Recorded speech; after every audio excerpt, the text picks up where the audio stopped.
Adventure Touring Bike dengan enjin teknologi Suzuki. Jom hari ni dia tunjuk 4 sebab kenapa hampa kena beli motor ni. Sebab yang keempat tu paling penting. Tengok video ni sampai habis. Sebab yang pertama nak beli touring bike, of course lah kena tengok enjin dia. Enjin pun dah guna teknologi Suzuki. Of course lah padu performance dia. 650cc, 8 valve, double overhead cam, 2 silinder. Dan dia mampu menghasilkan 76.2 horsepower dan juga 65 Nm of torque. Abang-abang yang pakai motor ni cuba komen set berapa top speed dia. Sebab yang kedua, of course lah ciri-ciri keselamatan dengan menggunakan 4 port caliper Brembo.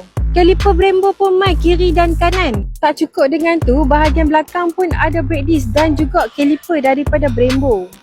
Ada ABS bahagian depan dan belakang. Sebab yang ketiga, mesti semua orang suka sebab dapat banyak sangat aksesori ni. Jom kita tunjuk. Ada siap dapat handguard. Handguard pula bukan cikai-cikai tau, dengar ni. Dapat crash bar dekat bahagian tepi, dah jimat duit bang. Windshield manual adjustable. Bahagian depan ada daytime running light, ada juga projector light. Tak cukup lagi kau?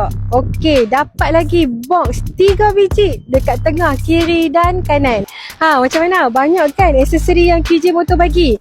Tapi ni yang keempat, dah kata paling penting tadi. Kalau kita nak pilih touring bike, of course lah kita kena tengok fuel capacity dia saja main dengan 20 liter tau. So tak ada lah setiap sejam kena fikir nak berhenti bubuh minyak dah.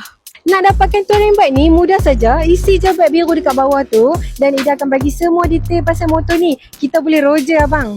Dah tengok nak minta tolong like, follow dan share video ni kat kawan-kawan. Until next review. Bye bye. Assalamualaikum.